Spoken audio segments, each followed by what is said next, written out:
चलती है ईवीएम को लेकर ट्रेनिंग की और ईवीएम की सुरक्षा को लेकर, उसको लेकर ही लगातार अब सवाल खड़े हो रहे हैं।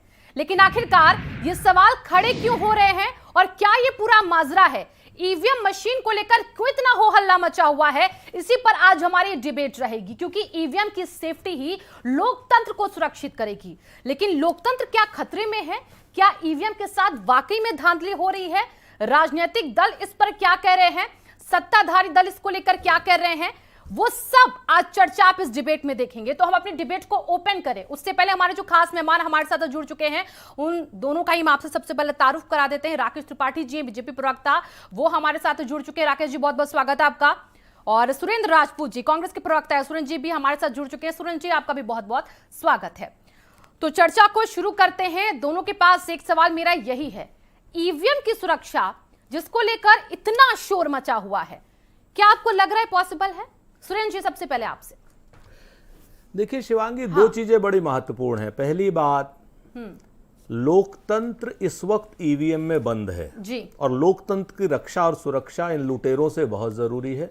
जो भी लोकतंत्र की वोट की लूट की छूट देना चाहते हैं उन लोगों से रक्षा सुरक्षा जरूरी है। डकैतों से तो हमेशा सामान सुरक्षित रखना चाहिए। तो ईवीएम की सुरक्षा में अगर हम लोग सुरक्षित रखने की बात कर रहे हैं तो मुझे नहीं लगता शासन प्रशासन को या सत्ताधारी पार्टी को कोई परेशानी होनी चाहिए। उन्हें तो यह कहना चाहिए कि हाँ साहब आप भी रक्षा कीजिए, हम भी रक्षा करते हैं। लेकिन उनके पास, भारतीय जनता पार्टी के पास शासन और प्रशासन पर उनको इतना भरोसा और उन्होंने इस तरीके से कर दिया है कि अन्य लोग इस समय डर में आ गए हैं। दूसरी बात, आपने जो कल की बात कही आपको याद होगा कि बनारस में ऐसा हुआ, उसके बाद शासन कह रहा नहीं साहब वो तो उसके लिए ले जा रहे थे। अरे भाई, अगर आप टेस्टिंग के लिए और ट्रेनिंग के लिए ले जा रहे थे तो क्या पारदर्शी नीति के अनुसार ले जा रहे थे? आपने वहां के लोगों को बताया, आपने वो विधिक कार्रवाई की, उसके आगे और पीछे क्या उतना सुरक्षा दस्ता था? ये सारी बातें प्रशासन नहीं बताना चाह रहा है। तो लोगों में भय और लोगों में अविश्वास तो होगा ही। शासन और प्रशासन की जरूरत है कि आम लोगों को भरोसे में ले, और ये भारतीय जनता पार्टी के दबाव में शासन प्रशासन नहीं ले रहा है। चलिए, आपने जो तमाम ये बातें कही हैं राकेश जी, इन सब का जवाब देने के लिए शायद हमारे पास सही मेहमान इस वक्त जुड़े भी हुए हैं। राकेश जी हमारे साथ जुड़े हैं। राकेश जी, आरोप देखिए आप पर लग रहे हैं और शासन प्रशासन पर भी लग रहे हैं। आप फिलहाल अभी इस पूरे सिनेरियो को कैसे देख रहे हैं? जो ईवीएम को लेकर लगातार विपक्षी दल कह रहा है कि यहां पर भाई गड़बड़ी की जा रही है, प्रशासन की चूक यहां पर देखी जा रही है, डीएम कमिश्नर हटा दिए जाएं, ये अखिलेश यादव कह रहे हैं वाराणसी के। तो ये जो पूरा सिनेरियो खड़ा हुआ है, क्यों खड़ा हुआ है? क्या प्रशासन उतना मुस्तैद नहीं है कि ईवीएम को लेकर सवाल उठने लग जाए? देखिए, अभी सुरेंद्र जी ने कहा कि जनता में भय और अविश्वास है। हाँ, ये भय जरूर रहा करता था जब अखिलेश यादव जी की सरकार, जनता में भय होता था गुंडों का, अपराधियों का, अराजक तत्वों का, जिनको सत्ता का खुला संरक्षण रहता था। और इसी नाते जनता ने अविश्वास जताने का काम किया समाजवादी पार्टी को सत्ता से बाहर करने का। लेकिन समाजवादी पार्टी के सुर में सुर मिला रही कांग्रेस पार्टी, ये पूरे विश्वास के साथ कह सकता हूं, लोकतंत्र में पराजय को स्वीकार न कर पाना ये विपक्ष के लिए बड़ा आत्मघाती कदम होगा। आप लोकतंत्र को कमजोर करने के लिए जिस प्रकार से आज केंद्रीय निर्वाचन आयोग की निष्पक्षता पर सवाल खड़े कर रहे हैं, ये लोकतंत्र को कमजोर करने वाला है। आपको भरोसा नहीं है मीडिया पर, आपको भरोसा नहीं ओपिनियन पोल पर, आपको भरोसा नहीं एग्जिट पोल पर, आपको भरोसा नहीं प्रशासनिक मशीनरी पर, आपको भरोसा नहीं निर्वाचन आयोग पर, आप कल कहेंगे हमको भरोसा नहीं है ईवीएम पर, जैसा पहले भी कहते रहे। आपका जब लोकतंत्र की इस प्रक्रिया में भरोसा नहीं है तो मैं मानता हूं ये अपने आप में बहुत दुर्भाग्यपूर्ण है। आपको भारत के संविधान पर, भारत की पूरी निर्वाचन व्यवस्था पर भरोसा नहीं। इस भारत के निर्वाचन आयोग जिसकी प्रशंसा पूरी दुनिया करती है, दुनिया के तमाम लोकतांत्रिक देश जहां जहां चुनाव होता है वहां भारत के निर्वाचन आयोग की प्रशंसा की जाती है, मिसाल दी जाती है। और भारत के निर्वाचन आयोग की पारदर्शिता पर, निष्पक्षता पर इस तरह से सवाल समाजवादी पार्टी खड़ा करने का काम कर रही है और उसके पक्ष में जिस तरह से कांग्रेस पार्टी खड़ी हो रही है, ये अपने आप में बहुत दुर्भाग्यपूर्ण। मैं मानता हूं लोकतंत्र एक उत्सव है, चुनाव उत्सव होता है और लोकतंत्र के इस उत्सव में, चुनाव में सबको अपनी सहभागिता करनी चाहिए। भारतीय जनता पार्टी के खुद के कार्यकर्ता से लेकर के राष्ट्रीय अध्यक्ष तक हम सबने अपनी सहभागिता निभाने का काम। जी राकेश जी, मैं इतनी बात कह रहा हूँ, देखिए इतनी बात कह रहा हूँ कि जो लोग लूटा करते थे, जो मतपेटियां लूटा करते थे, आज वो चौकीदारी करने की बात कर रहे हैं। आज वो जाकर के सुरक्षा व्यवस्था मजबूत करने की बात कर रहे हैं, कह रहे पैरामिलिट्री फोर्स लगाई जाए। मैं पूरे दावे के साथ कह रहा हूं, ये कहते हैं ये आज ये भी कह सकते हैं कि हाई कोर्ट और सुप्रीम कोर्ट के जज भी बैठा लिए जाए मतगणना केंद्रों पर। और मैं कह रहा हूं निर्वाचन आयोग से हाथ जोड़ करके, भैया इनकी बात मान लीजिए, वरना ये फिर उसके बाद कहेंगे हम इसके कारण चुनाव हार गए, हम इसके कारण चुनाव हार गए। सच्चाई ये है, आप मतगणना का इंतजार करिए, स्वीकार करिए जो जनादेश आएगा, जनादेश को शर्माते रखिए, समीक्षा करिए। राकेश जी देखिए, हमारे बीच सुरेंद्र जी हैं भी, कांग्रेस से हैं वो, और आपने देखिए सपा की शासनकाल को याद कर लिया। ईवीएम को लेकर आपने कहा कि हर बार सवाल खड़े किए जाते हैं, इस बार भी खड़े किए जा रहे हैं, और इन सारी बातों के बीच सुरेंद्र जी बहुत मुस्कुरा रहे थे। तो जरा एक बार उनका सुन लेते हैं जवाब कि आखिरकार मुस्कुराहट के पीछे राज क्या है सुरेंद्र जी, क्यों इतनी स्माइल आपके चेहरे पर? नहीं, हम राकेश एक विद्वान प्रवक्ता हैं भाजपा के, और इनको काम मिल गया आज की डेट में इलेक्शन कमीशन को बचाने का। इनको काम, ये भूल गए हैं कि भाजपा के प्रवक्ता हैं, ये भूल गए एक राजनीतिक दल के प्रवक्ता हैं। ये शुद्ध रूप से इस वक्त सरकार के और इलेक्शन कमीशन के प्रवक्ता बनकर जिस तरीके से थिथराई कर रहे हैं, मुझे नहीं कहना चाहिए था लेकिन मुझे मजबूर होकर के कहना पड़ रहा है, तो वो अपने आप में देख करके हैरानी होती है कि इन जैसे विद्वान प्रवक्ता से, वकील से इस तरीके की। अरे भाई, दो बातें बड़ी साफ साफ हैं। पहली बात कि अगर हम रक्षा और सुरक्षा कर रहे हैं और शासन प्रशासन का सहयोग कर रहे हैं, तो आपको मिर्च क्यों लग रही है? आपको क्यों परेशानी हो रही है? आप क्यों चिल्ला रहे हैं? आपके चेहरे पर तनाव क्यों है, चोरों जैसा, डकैतों जैसा? आप तो कहिए कि हाँ यार, आप अच्छा कर रहे हैं, हमारे काम को आसान कर रहे हैं, हमारे काम को हल्का कर रहे हैं कि हमें सुरक्षा नहीं करनी पड़ रही है चोरों से। कहीं आप चोरी करने के मूड में हो, डकैत हो, तभी तो आपको तनाव हो रहा है ना, वरना तो आपको हमारा साथ देना चाहिए कि भाई स्वागत करते हैं जवाब दीजिए राकेश जी। एक बात अभी रुक जाइए, मैं मानता हूं, देखिए रुक जाइए इतिहास से सबक लेना, ये बड़ा मसला सबक लेना चाहिए। ये देखिए, अभी इतिहास से सबक लेने अभी 2019 अरे इतिहास से सबक हमें लेना चाहिए कि आपको लेना चाहिए? सुनिए, 2019 के चुनाव में अभी आपने स्लोगन दिया था चौकीदार चोर है, क्या हुआ? वो तो है, डकैत भी है। मैं भी चौकीदार, मैं भी चौकीदार। नहीं, आप कहो मैं भी डकैत, हम कहते हैं चौकीदार डकैत है। पार्टी की उत्तर प्रदेश में एक सांसद पर टिक गया, राहुल गांधी स्वयं अमेठी से चुनाव हार गए। ये अभिमान त्याग कीजिए, जनता के जनादेश को स्वीकार करिए। आप अपनी आस्था नहीं रख पा रहे, आप जनता के बीच में चुनाव नहीं जीत पा रहे, तो ईवीएम पर दोष ठहराएंगे, प्रधानमंत्री हैं वो, देश के प्रधानमंत्री हैं, आपने बोला वो तो डकैत भी है। जरा थोड़ा सा शब्दों का चुनाव अच्छे से कीजिए, आप आरोप तमाम लगा लीजिए बीजेपी पर, और अभी ईवीएम की पहरेदारी पर आ जाइए दोनों लोग। हमने तो दो बातें की, इन्होंने कहा चौकीदार चोर है, अब जिसको भी ये चौकीदार कह रहे हो, हम क्या चौकीदार डकैत भी? हमने तो प्रधानमंत्री कुछ नहीं कहा, प्रधानमंत्री का पूरा सम्मान। अगर ये चोर कहेंगे, डकैत वही है, जिस आदमी को ये चोर कह रहे हैं उस आदमी को हम डकैत कह रहे हैं। ये तय करना है राकेश त्रिपाठी को, हमने शब्दों की मर्यादा नहीं। वो कह रहे हैं कि लोग, विपक्षी दलों ने, कांग्रेस ने कहा चौकीदार चोर है, और आज कांग्रेस कह रही है हम चौकीदार को प्रधानमंत्री हम तो नहीं कह रहे, ये कहें अपना, इनकी इच्छा है। हमने बिल्कुल नहीं कहा प्रधानमंत्री को कुछ भी। तो अब लेकिन अब चोर की दाढ़ी में तिनका है, और दाढ़ी भी बड़ी बड़ी हो जाती है कभी कभी, वो अपनी जगह। तीन चार बातें बड़ी साफ है।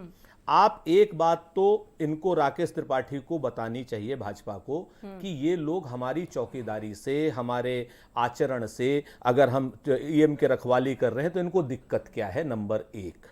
नंबर दो, ये छुपाना क्या चाहते हैं। नंबर तीन, जो चुनाव की प्रक्रिया है उसके जो सेट पैटर्न है शिवांगी, सेट पैटर्न ये होते हैं कि जब भी आप ईवीएम हटाएंगे, ईवीएम कहीं से कहीं ले जाएंगे, तो जब ईवीएम हम कहीं से कहीं ले जाएंगे तो सुरक्षा बलों के बीच में जाएगा। एक बात, और सुरक्षा बल भी कितने होंगे, कितनी गाड़ी आगे होंगी, कितनी गाड़ी पीछे होंगी, वो लिखा है, सेट प्रिस्क्राइब्ड फॉर्मेट है। आप चाहे मशीनें आप ट्रेनिंग के लिए ले जाएं, चाहे मशीनें भरी ले जाएं, चाहे मशीनें खाली ले जाएं, आप सेट पैटर्न से ले जाते हैं, लोगों को बता के ले जाते हैं, वहां जो एजेंट बैठे हैं उनको बता के ले जाते हैं। अगर आप सब ये सारी प्रक्रियाओं का पालन करें, शासन और प्रशासन, तो कोई भी गंभीर समस्या उत्पन्न ही नहीं होगी। अच्छा, चुनाव आयोग ने कह दिया सुरेंद्र जी कि वो ट्रेनिंग के पर्पज से हम मान लिए चुनाव आयोग। तो क्या राजनीतिक दलों की नजर में चुनाव आयोग की बात की कोई अहमियत नहीं है? मैं आपसे जानना चाहता हूं। मैं वही बता, अगर वो कह रहे, क्योंकि देखिए एक प्रोसेस होता है ना, ये तो आप भी मानते हैं कि ट्रेनिंग पर्पस का प्रोसेस होता है, तो क्या आप इसमें समझ रहे हैं कि चुनाव आयोग ने भी गलत कहा? नहीं, हम ये नहीं समझ रहे हैं, हम ये नहीं, यही समस्या है। अच्छा। मैं आपको बताऊं, भारतीय जनता पार्टी की और भारतीय जनता पार्टी के समर्थकों की। हम ये कह रहे हैं कि चुनाव आयोग जो बात हमारे हंगामा खड़ा करने के बाद, बातें दिखाने के बाद कह रहा है, वो बात चुनाव आयोग पहले भी तो कह सकता है। चुनाव आयोग ये भी तो कह सकता है कि साहब हम ट्रेनिंग के लिए इतने बजे मशीनें ले जाएंगे, एक प्रेस विज्ञप्ति दे सकता है क्यों नहीं दे रहा है भाई? आप हमको बताइए ना। वहां पर लोग बैठे हैं, क्यों नहीं बता रहा है कि हम सेट प्रिसाइज सीआरपीएफ की उसमें या अर्धसैनिक बलों की सुरक्षा में हम ये इतनी मशीनें ट्रेनिंग के लिए ले जा रहे हैं, और ये वो वाला स्ट्रांग रूम है जिसमें मशीनें काउंटिंग वाली नहीं है, नॉन काउंटिंग वाली है। जब चुनाव ये नहीं बता रहा है और राकेश त्रिपाठी जी जैसे लोग इसका बचाव कर रहे हैं, तो ये छुपाना क्या चाहते हैं? राकेश जी बताइए जरा, आप बचाव कर रहे हैं इसका, आप कुछ छुपाना चाह रहे हो, लगता है आप कुछ बोलना भी चाह रहे हैं।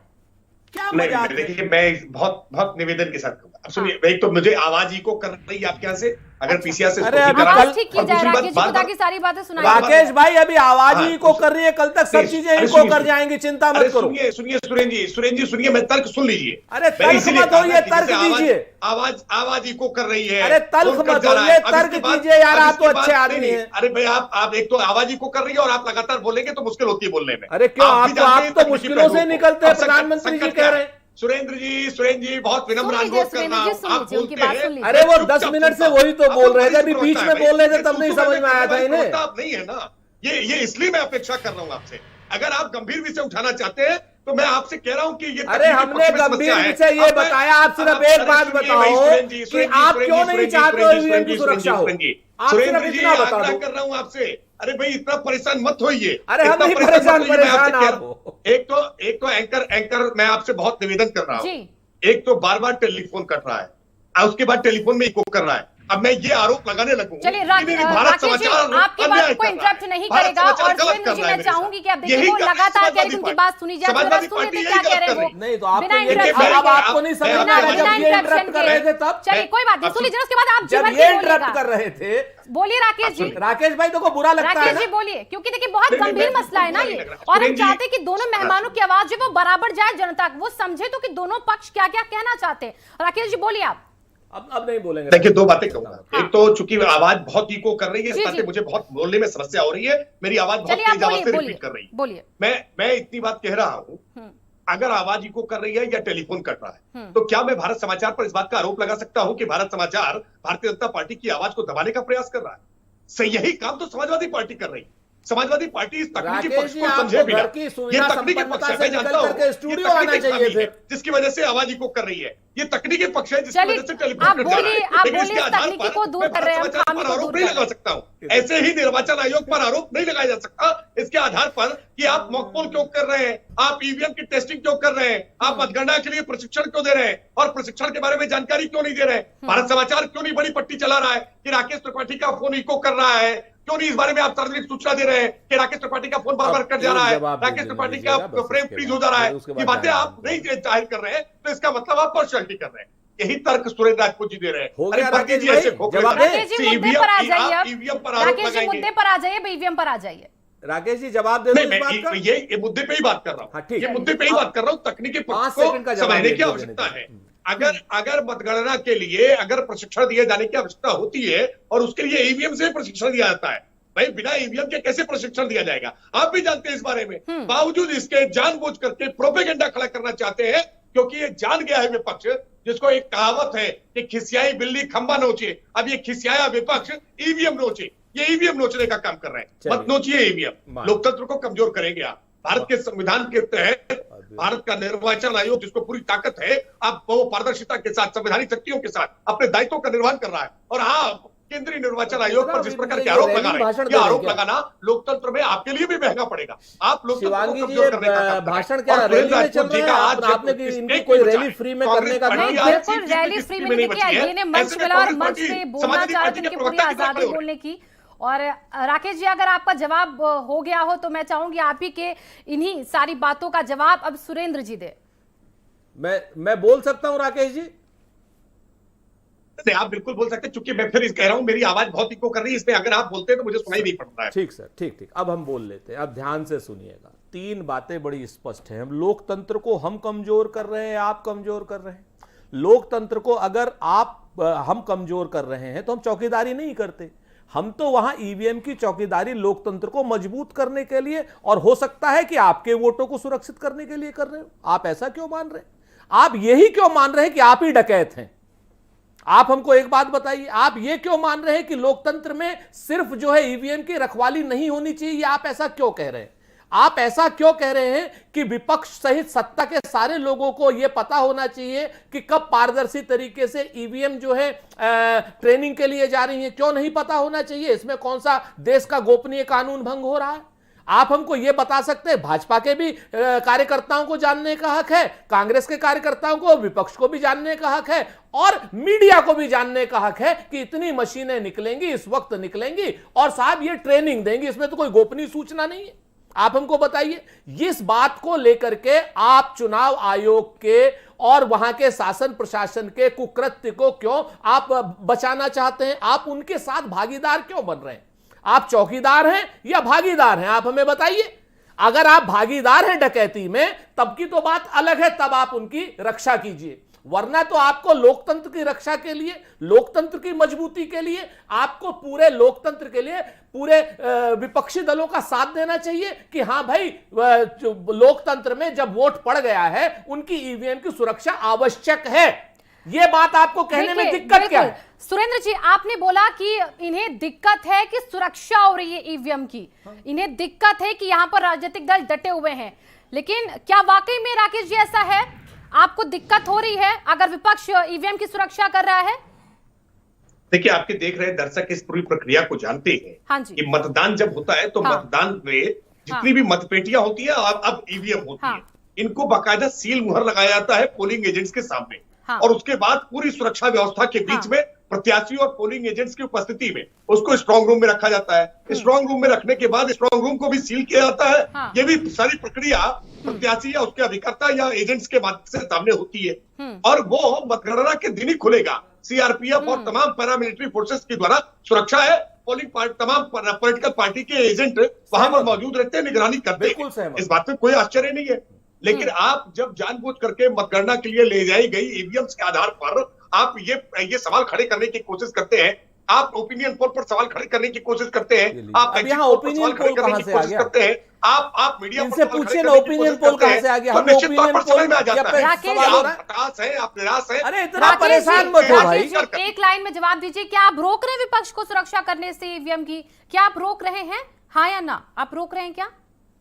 नहीं, देखिए सुरक्षा करने के लिए पैरामिलिट्री फोर्सेस है। मैं स्पष्ट कर रहा हूं, पहले आप बात को नहीं, आरोप क्योंकि देखिए आप पर अभी सुरेंद्र जी ने यहाँ बैठे लगा दिया कि आप यहाँ पर शासन प्रशासन जो गलती कर रहा है उसको ढाक रहे हैं। क्या ऐसा है? क्या ऐसा है राकेश जी? बस जरा इसका जवाब दीजिए, फिर इनसे भी मैं कट टू कट ही जवाब लूंगी, जैसे आपसे मैं कट टू कट जवाब दे रही हूँ। क्या आप रोक रहे हैं ईवीएम की सुरक्षा को? नहीं, कोई किसी को रोक नहीं रहा है। ठीक है, चलिए सुरेंद्र जी, वो कह रहे नहीं रोक रहे हैं, जितना रात में रात आप कह रहे रोक रहे हैं। दोनों के आरोप यहाँ पर हमने सुने। लेकिन सर आप ये बताइए, क्या आपकी पार्टी भी स्ट्रांग रूम के बाहर है? सपा तो है, क्योंकि सपा के आरोप बिला काजर। जरा मैं आपका पक्ष जानना चाहती हूँ, आप मौजूद हैं? बिल्कुल, लोकतंत्र की रक्षा के लिए लोकतंत्र के प्रहरी के रूप में कांग्रेस पार्टी सहित तमाम पूरा विपक्ष और भारतीय जनता पार्टी को भी आमंत्रित करते हैं भारतीय जनता पार्टी को भी लोकतंत्र की रक्षा के लिए जो भी बन पड़े वो कीजिए। आप चोरों के सहभागी मत बनिए, आप लोकतंत्र के सहभागी बनिए। भारतीय जनता पार्टी के लोगों, राकेश जी, आप जैसे लोगों को भी ईवीएम की रक्षा करने का जिम्मा उठाना चाहिए, और शासन और प्रशासन का साथ मत दीजिए, लोकतंत्र का साथ दीजिए, और कहिए कि ईवीएम सुरक्षा होनी चाहिए। कहिए कि अगर कोई ट्रेनिंग की बात ले जा रहा है तो उसकी जानकारी भाजपा के कार्यकर्ताओं को जहां पर आपके सुरेंद्र जी, जहां पर आपके लोग, अभी आपने बोला मुझसे ऑफ कैमरा भी कि कई जगह आपकी पार्टी के लोग भी हैं, सुरक्षा आपकी पार्टी के भी लोग कर रहे हैं, जैसे सपा के लोग कर रहे हैं, तो क्या आपने वहां पर अभी तक कोई ऐसी गड़बड़ी देखी है जहां पर आप कहां पहले तो आप बता दीजिए आपके लोग तैनात हैं, और क्या वहां पर आपको ऐसी कोई तस्वीर दिखी है? जरा मैं आपका पक्ष मैं बताता हूं। बरेली में हमें दिखी, बनारस में हमें दिखी, देवरिया में हमें दिखी, और जिस जगह भी आप देखिए ना, आप एक छेनी और हथौड़ी लेकर के एक अधिकारी, छेनी और हथौड़ी, कोई टूल किट नहीं होती है छेनी और हथौड़ी, अगर छेनी और हथौड़ी किसी अधिकारी की गाड़ी में पाई जा रही है और वो स्ट्रांग रूम की तरफ जा रही है, तो उसको रोकना क्या बुरी बात है? कांग्रेस के कार्यकर्ताओं ने रोका। मैं आपसे एक ही बात कह रहा हूं, भूल जाइए सारी बातों को। लोकतंत्र को बचाने के लिए तो भाजपा को भी हमारे साथ आना चाहिए। बिल्कुल। अगर लोकतंत्र में कोई चीज बगैर बताए शासन और प्रशासन कर रहा है तो उसका विरोध तो भाजपा को करना चाहिए, लेकिन अब भाजपा इसलिए नहीं कर रही, उनका समर्थन कर रही है। तो क्या भाजपा लोकतंत्र की चोरी करने में और डकैती करने में लोकतंत्र के चोरों को और डकैतों की सहायक हो रही है, या भाजपा के लिए वो लोग चोरी कर रहे हैं? ये प्रश्न अगर प्रशासन पर मीडिया उठाता है, प्रतिपक्ष उठाता है, तो ये लोग कहने लगते हैं कि बाकी सब चोर हैं, हम ही सिर्फ साहूकार हैं। अरे भाई, इतिहास ने आपको बहुत अच्छे तरीके से देखा है, आप हर तरीके से लुटेरों के साथ रहते हैं। हम दो और हमारे दो के भी साथ रहते हैं, आप किसानों के भी विरोध में रहते हैं, आप बेरोजगारों के भी विरोध में रहते हैं। आप इस वक्त हार चुके हैं, हताश हैं और निराश हैं। ईवीएम की लूट ही आपके लिए एकमात्र जरिया बची है। कल तक और है, कल के बाद आप भी भाषा बदलेंगे। अच्छा राकेश जी, कैसे लूट रहे हैं आप ईवीएम को, जरा बताइए, क्योंकि सुरेंद्र जी ने सारी बातों में लास्ट में कह दिया कि ईवीएम की लूट है, एकमात्र आपके पास उपाय बचा है जीतने के लिए। कैसे लूट रहे हैं आप, जरा बता दीजिए। और मैं बताऊं, अगर ये ईवीएम को नहीं लूट रहे होते तो कांग्रेस का साथ देते। सुरेंद्र जी आप सुन लीजिए, कैसे लूट रहे हैं। केवल इतनी बात कह सकते हैं कि आज कांग्रेस पार्टी इस अभिमान, हाँ देखिए मैं एक बहुत निवेदन कर रहा हूं, मुझे आधे मिनट का समय दीजिए, 20 सेकंड का समय दीजिए, लेकिन अनइंटरप्टेड दीजिए, क्योंकि मेरी आवाज इको कर रही है और आपकी पीसीआर टीम इसको ठीक नहीं करा पा रही है। आप जब मैं बोलता हूं तो मेरी आवाज मुझे रिपीट करती है, उस बीच में आप कुछ बोलते हैं, मैं आपके सवाल सुन नहीं पाता हूं। ये दर्शकों के लिए असहज होती है, मेरे लिए तो असहज होती ही है। मैं बहुत निवेदन के साथ कह रहा हूं। जी जी, देखिए कांग्रेस पार्टी आज उत्तर प्रदेश में एक सांसद बची है, 5 विधायक जितना इनके लिए मुश्किल है। और अरे भाई, ये बड़ा मसला हो जाता है। आप लोकतंत्र के प्रहरी की बात कर रहे हैं या आप कांग्रेस के, आप कांग्रेस के डॉक्टर हो गए लोकतंत्र के? हमारे पास एक से आपके पास 1984 में कांग्रेस पार्टी की दो राष्ट्रीय सीटें दल थी, है, तो हमने तो नहीं कहा आप लोकतंत्र के प्रहरी नहीं है। जिस तरह से आप समाजवादी क्या बात पार्टी करते हैं? आप समाजवादी एक दर्जन विधायक होते थे 2012 से पहले। समाजवादी पार्टी के मुखिया अखिलेश यादव की पत्रकार वार्ता देखी मैंने, पत्रकार वार्ता में इतने आक्रोशित थे, इतने बौखलाए हुए थे, इतने बदहवास थे कि किसी पत्रकार को ना रहे तो बहुत छोटे मुझे लग रहा है हो, तुम सीनियर पत्रकार आप नहीं हो सकते। मूल रूप से राकेश त्रिपाठी जी लोकतंत्र को बचाने की ये बात सारी जो कीजिए, बातें हैं, कांग्रेस ये बढ़ावासी कमजोर है, मजबूत ये है, बता रही ये है आपका कि आप विषय चुनाव नहीं हार है। रहे हैं। और आप इसी अपने स्थिति को में मजबूत कीजिए, लोकतंत्र को मजबूत जी कीजिए। से मैं बहुत अनुरोध करूंगा, जब हम लोकतंत्र पूछते की हैं कि मजबूती लोकतंत्र के लिए में ईवीएम पर सवाल चोरी उठाना, रोको, तो आप निर्वाचन सीधी आयोग की बातें व्यवस्था पर करने सवाल लगते हैं। उठाना, पैरामिलिट्री अजब की फोर्सेस देख पर रही है सवाल भाजपा उठाना, की। ये ये तरीका आपको क्या चीज़ है। राकेश जी वैसे सुनिए, देश की सेना जी पर बात सवाल सुन उठाते लीजिए, हो, सुरेंद्र जी जरा उनसे सुन क्या लीजिए, अपेक्षा क्या कह रहे करते हैं। हैं? ये हाई सुनिए जरा उनकी बात। सवाल कर सकते हैं। इससे क्या ये अपेक्षा कह रहे करते हैं? कांग्रेस, क्या बात है ये कौन सा तरीका है? नहीं आप नहीं, आप कांग्रेस कह रहे हैं पार्टी हमारे जब विधायक सेना पर हैं, सवाल एक कर MLA सकती है, है, ये आप आपका विषय है। सुप्रीम कोर्ट पर सवाल ये कर सकते आपका विषय है। हैं, तो आप निश्चित ये तौर पर लोकतंत्र को आप बचाने के लिए यहाँ निर्वाचन कांग्रेस का आयोग करेंगे। कमजोर होना आप कौन सा लगाते हुआ? रहिए आरोप। अगर हम कांग्रेस पूरी लोकतंत्र में जनता जिम्मेवारी के से अपना जनादेश पर काम भरोसा करेगी, करते हैं और आपकी जनता का लूट जो को भी रोकेगी। जनादेश होगा उसको सरमा के रखने का कांग्रेस काम आपकी करेंगे, लूट उसको को सैल्यूट करने का रोकेगी। काम करेंगे। आप भारतीय लुटेरे जनता हो, पार्टी की चुनाव में जीत हो लुटेरे या हो। हार हो, आप हम जनमत का लोकतंत्र अपहरण में करना इस चाहते प्रकार हो। से निर्वाचन आयोग और की ये जी जो और राकेश जी, राकेश सुरेंद्र जी, राकेश जी, नहीं आप हो दोनों से सकता। कहना चाहूंगी एक एक करके बात रखिए, क्योंकि दोनों की बातें समझ में नहीं आ रही हैं।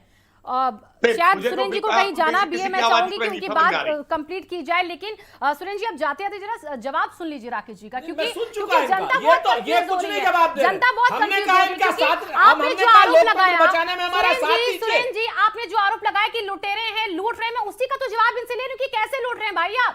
राकेश जी अगर आप लूट भाई रहे हैं, शासन तो और कैसे प्रशासन लूट का रहे हैं? साथ दे रहे हैं। बस तो ये इनसे जवाब ले लीजिए, इनसे जवाब ले लीजिए। देखिए मैं फिर सुरेंद्र जी को कह रहा हूं, ऐसे ही अभिमान भरे दम्भी ईश्वर थे इनके 2019 में जब इन्होंने कहा चौकीदार चोर है। देश की जनता ने अपने आप को घोषित कर दिया हम सब चौकीदार, और परिणाम क्या हुआ? अब राहुल गांधी स्वयं अमेठी से चुनाव हार गए। एकमात्र इनकी राष्ट्रीय अध्यक्षा सोनिया जी रायबरेली से चुनाव जीती, लेकिन फिर भी कोई सबक नहीं ले रहे। आज फिर वही स्वर लेकर के आ रहे हैं, आज फिर भारतीय जनता EVM आप कैसे हमें लूट ये रहे हैं? बताइए ईवीएम की लूट आप क्यों कर रहे हैं? जनादेश को अपमानित आप करने की हमें कोशिश बताइए, करेंगे, शासन आप और जनता को प्रशासन अपमानित से करने की मिलकर हम कोशिश आपको करेंगे, EVM उतना ही की लूट खामियाजा नहीं भुगतना करने पड़ेगा। जनता जनार्दन है, जनता जनार्दन है, इस बात को समझ लीजिए, और जनता के जनता रुझान को बिल्कुल समझिए, जनार्दन जनता के है मंतव्य को और समझिए। जनता ही आपको सबक सिखा रही है। आप जनता के अरे भाई, हम जनमत तो को चुनाव अपहरण जीत रहे हैं। करने का हम प्रयास कर चुनाव रहे जीत रहे हैं, हैं, नहीं 2014 करने जीते, देंगे। 2017 जीते, 2019 बिल्कुल जीते, नहीं करने और देंगे 2022 जनता जीतने जा रहे को, हैं, जनता के 2024 जनमत के जीतेंगे। अपहरण का।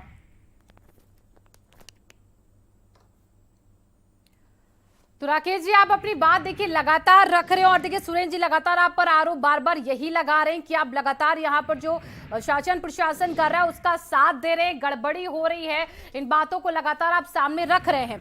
लेकिन देखिए अभी जो तथ्य सामने आ रहे हैं उसके हिसाब से सत्ताधारी दल यही बार बार कह रहा है कि विपक्षी जो है उनको जब लगता है कि वो हार रहे हैं तो हो हल्ला करने लग जाते हैं कि ईवीएम लूटी जा रही है। विपक्षी दल को लगता है कि जब वो जीत रहे हैं तो ये बीजेपी वाले ईवीएम लूटने लग जाते हैं। तो दोनों तरफ से ये आरोप प्रत्यारोप का दौर चल रहा है। और देखिए राकेश जी की आवाज मैं चाहती हूँ सही की जाए, वो बार बार एक ही कंप्लेन करे कि उनकी आवाज यहाँ हमारी आवाज उन तक सही से पहुंच नहीं पा रही, इससे शायद वो अपनी बात रख नहीं पा रहे हैं। और तस्वीरें हम लगातार दर्शकों को दिखा रहे हैं कि किस तरीके से ये तस्वीरें देखिए सामने आई थी, बनारस की तस्वीरें हैं।